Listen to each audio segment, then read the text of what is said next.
Bonjour à tous et bienvenue, on se retrouve pour le 4e tutoriel sur LibreOffice.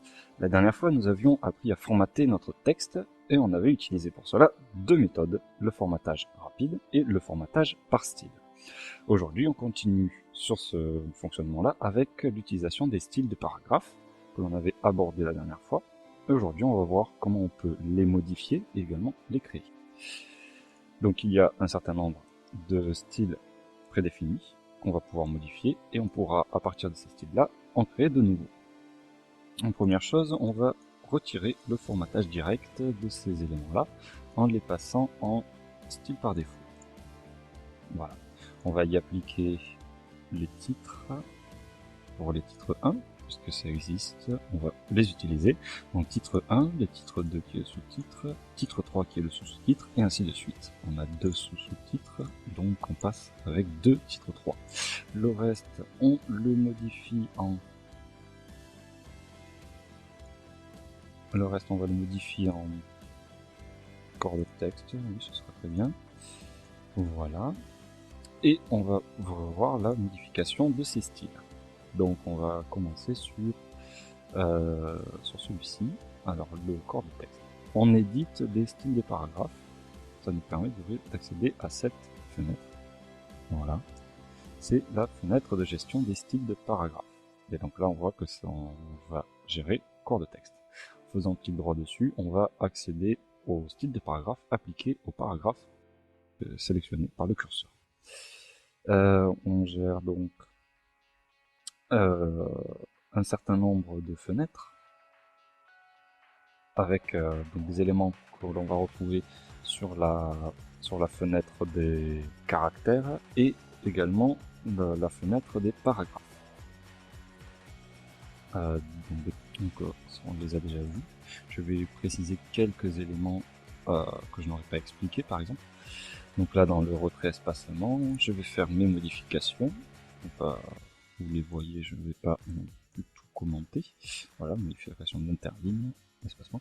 Et ensuite on a le contrôle de repérage, donc celui-ci je ne l'avais pas trop expliqué, et je ne l'expliquerai pas plus que ça, je vous donnerai juste un lien pour pouvoir comprendre de quoi il retourne, mais il faut savoir que pour pouvoir utiliser cet élément-là, il faut aussi modifier à côté les styles de page.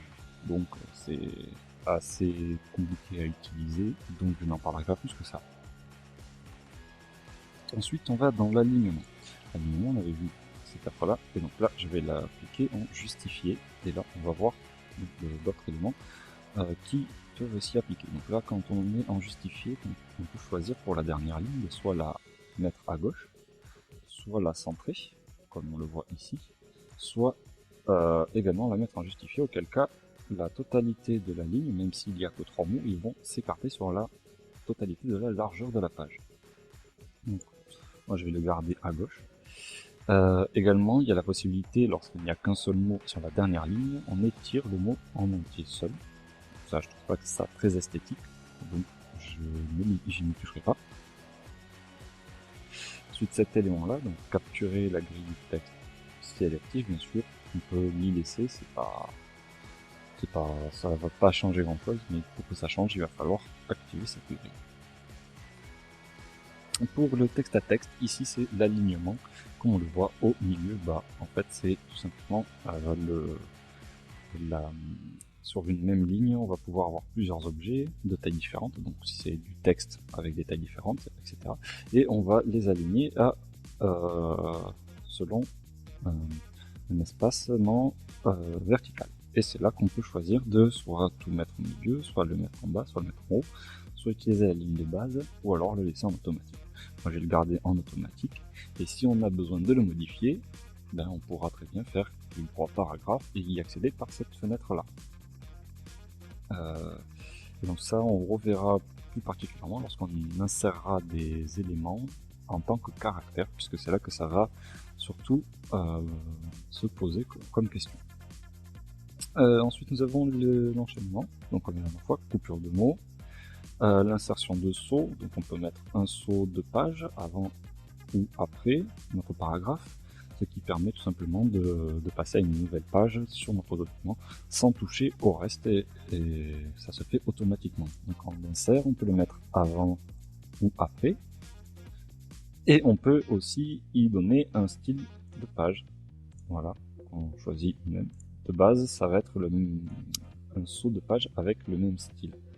Et on peut aussi donner un numéro de page à cette nouvelle page qui sera ajoutée. Donc, par exemple, si on est sur la page 10, quand je vais dire je veux qu'on la reprenne à la page 3, et bien ça reprendra automatiquement à la page 3. Bien. Dans ces options-là, donc le traitement de paragraphe, on va avoir ne pas scinder le paragraphe. Ça permet, lorsqu'on a un paragraphe qui est à cheval entre deux pages, d'éviter que le paragraphe soit découpé. Comme ça, il va automatiquement passer sur la page d'après pour laisser la place à notre paragraphe d'être en entier. Ensuite, il y a conserver avec le paragraphe suivant, c'est-à-dire que là, c'est le même principe, mais c'est pour éviter de séparer deux paragraphes entre eux. Donc si on applique ça sur les styles de paragraphes, ça va pas forcément fonctionner, puisque tous les paragraphes qui vont se suivre ayant le même style de paragraphe, c'est-à-dire corps de texte, dans ce cas-là, ils vont tous avoir la même propriété et il y aura donc des priorités qui vont se faire et ce ne sera pas celle que vous souhaiteriez, et donc on vaut mieux passer par la fenêtre des paragraphes et le faire manuellement.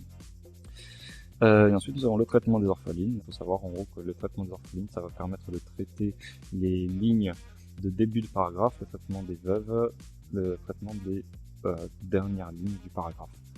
C'est surtout lorsque on se retrouve avec un paragraphe qui est à cheval entre deux pages. La police, comme la dernière fois, la police qu'on choisit, le style qu'on va lui appliquer et la taille. Ensuite, on a le langage. On peut appliquer un langage à notre paragraphe. Si par exemple on veut faire un paragraphe uniquement en espagnol, on choisit celui-là et il va pouvoir faire les vérifications orthographiques. C'est normalement des fautes lexicales. Il va les retrouver, mais pour les corriger en espagnol. Voilà. Ensuite, on passe sur l'effet de caractère. Là, j'avais tout présenté. C'est exactement la même fenêtre. Sur le positionnement, juste ce que je peux préciser, c'est que lorsqu'on utilise l'exposant, on va pouvoir ici choisir d'améliorer le rendu de l'exposant ou de l'indice. Voilà. On va le laisser normal comme tout le monde. Pour la rotation, je précise que la rotation se fait selon le sens trigonométrique. Voilà. Et pour ce qui est de l'espacement, ça c'est tout simplement pour élargir l'espacement entre les caractères. Alors le condenser, voilà, donc on voit en bas ce que ça donne. Sinon on le met par défaut, voilà. Et pour ce qui est des paires de crénage, c'est tout simplement la gestion automatique de l'espace selon un certain nombre de caractères. Donc, généralement 2 caractères entre eux vont peut-être avoir un espace entre ces deux là qui sera plus petit que entre deux autres caractères. Ça se gère automatiquement. Vous pouvez le laisser ou l'enlever, c'est selon ce que vous voulez. On passe sur le plan et numérotation. Donc là, c'est pareil, je vous avais expliqué que ce serait plus simple de passer par du formatage rapide au travers des puces de numérotation. Donc je ne m'y étendrai pas là-dessus. Pour la tabulation, même principe, hein, on le fera en manuel pour gérer cette partie-là.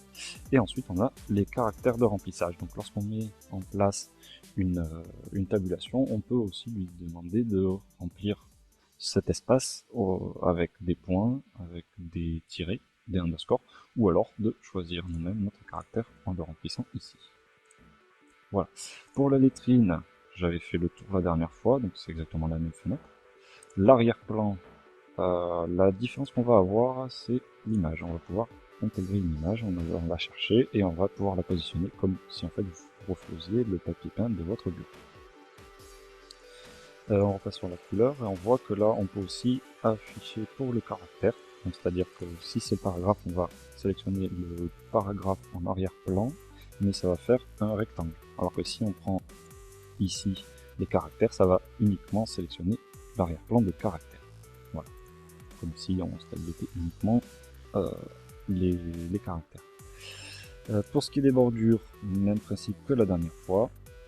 On a ici la fenêtre interactive pour ajouter ou alors retirer une ligne. Ici on change le style. Là on a la largeur, la couleur. On peut aussi mettre de l'ombre avec la distance, la couleur de l'ombre, gérer l'espacement entre le contenu et les lignes. Et cette fenêtre, on y travaillera davantage quand on gérera les tableaux, puisque c'est là que les lignes vont avoir surtout leur intérêt. Et ensuite, il y a une autre fenêtre, donc les conditions. Les conditions, là-dessus, je vous mettrai un lien pour que vous alliez voir à quoi ça correspond. C'est une nouveauté par rapport à la version que j'utilisais avant, donc je ne l'ai pas trop utilisée. Et si j'en ai pas eu d'utilité, c'est que c'est pas forcément utile que je vous l'explique. Donc je vous mettrai juste un lien si vous êtes curieux d'en apprendre plus là-dessus. On passe maintenant sur l'onglet gestionnaire. Donc pour l'onglet gestionnaire, on voit qu'il y a nom et style de suite, hérité de et catégorie. Donc le nom, le nom qu'il porte. Le style de suite, c'est lorsqu'on change de paragraphe. On a donc notre paragraphe, on arrive au bout du paragraphe, on appuie sur entrée. Le paragraphe qui sera juste après portera le style de paragraphe étant celui-ci, le style de suite. Donc là, dans ce cas-là, si on fait entrée, après notre paragraphe, ce sera corps de texte. Il hérite de style par défaut, c'est-à-dire que tous les paramètres prédéfinis dans style par défaut vont s'appliquer à corps de texte, sauf pour les paramètres qui auront été modifiés sur corps de texte. C'est-à-dire que si on regarde dans le retrait espacement, il y avait ici l'interligne qui était à 120%. Si je modifie l'alignement, pareil, s'il était tout à l'heure à droite, comme c'était géré de base, je modifie l'alignement pour style de paragraphe, pour le style par défaut, pardon, je le mets en justifié, et là, forcément, ça va s'appliquer à lui puisque je ne l'aurais pas modifié par-dessus. Donc maintenant que je l'ai modifié, ça marchera plus, mais faut savoir que tout ce qui n'a pas été modifié dans ce style qu'on est en train d'éditer actuellement ont les caractéristiques de celui qui hérite de notre style de paragraphe. Voilà. Mais pour ce qui est de la catégorie, ça va être surtout pour les différents styles de paragraphes qu'on va créer. Voilà. Donc ceci étant fait, j'appuie sur OK et là, tout va se gérer automatiquement. Donc, on a vu l'espacement entre les lignes et l'espacement entre les paragraphes. Voilà. Et plus le justifier. On pourrait même rajouter le découpage des lettres. Donc pour le créer, pour créer notre propre style, on va avoir deux méthodes également. Puisque pour les modifier, on faisait soit clic droit, éditer les styles de frappe, soit on allait sur celui-ci, on sélectionnait celui qu'on voulait, on faisait clic droit, modifier. Et bien là, on peut faire clic droit, nouveau. Donc là, ça c'est la première méthode.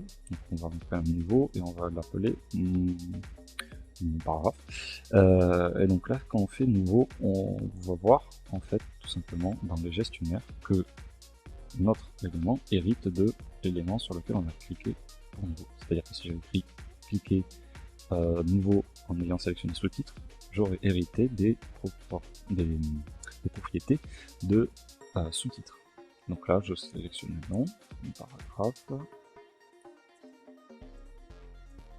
voilà, et puis après je fais ce que je veux, donc justifier, je le veux en police 11, voilà.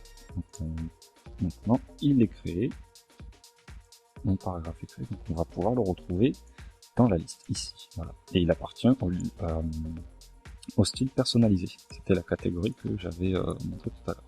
Donc là, pour vous vérifier, je vous le montre. On a dans le gestionnaire la possibilité ici de changer la catégorie. Voilà. La deuxième méthode, donc là on va créer notre propre titre. Donc là on va repasser sur les propriétés pour aller plus vite. Donc là vous voyez que la fenêtre des fois a un peu de mal. Donc faut pas s'inquiéter, il faut cliquer de côté ou quoi, ça va revenir. Voilà, donc je rajoute ça, cet espacement je n'en veux pas, voilà, hop. Là j'ai déjà modifié ce que je voulais globalement. Peut-être à le passer en taille 16. Je vais faire comme la dernière fois, je vais le centrer. En gras. Et couleur qui est ici en rouge. Voilà. Donc là j'ai mon nouveau style donc qui a été appliqué de façon rapide, et je vais là-dedans, j'enlève cet élément-là, je le nomme comme je veux, donc là je l'appelle mon titre 1, puisque c'est le titre 1, et j'appuie sur Entrée. Et là, j'ai récupéré dans mon titre toutes les propriétés qui avaient été éditées pour ce paragraphe-là. Enfin, si je l'applique à celui-ci, voilà, je clique sur mon titre, et voilà, il prend les mêmes propriétés. Voilà, tout simplement. Et une fois que nos propres styles ont été utilisés, ils apparaissent dans cette liste, donc ça peut être une fois plus rapide à utiliser. Donc là, pour faire le lien avec les autres éléments, en fait on retrouve le même style de fonctionnement pour les autres éléments. La seule différence, c'est que en fonction de l'élément que l'on va choisir, on ne va pas avoir les mêmes propriétés. Forcément, les styles de page ne sont pas les mêmes styles que les styles de paragraphes, de même que pour la différence qu'il y a entre les caractères et les paragraphes. Voilà, donc le tutoriel sur les styles de paragraphes est maintenant terminé. La prochaine fois, nous allons voir brièvement les styles de caractères, parce qu'il n'y a pas grand chose à dire, et on verra surtout une grosse partie sur les styles de page. Donc j'espère que cette vidéo vous aura plu. Vous pouvez cliquer sur le petit pouce en bas de la vidéo. Vous pouvez aussi vous abonner pour vous tenir au courant des prochains tutos qui pourraient sortir sur LibreOffice. N'hésitez pas à la partager, à commenter, et je vous dis au prochain tutoriel.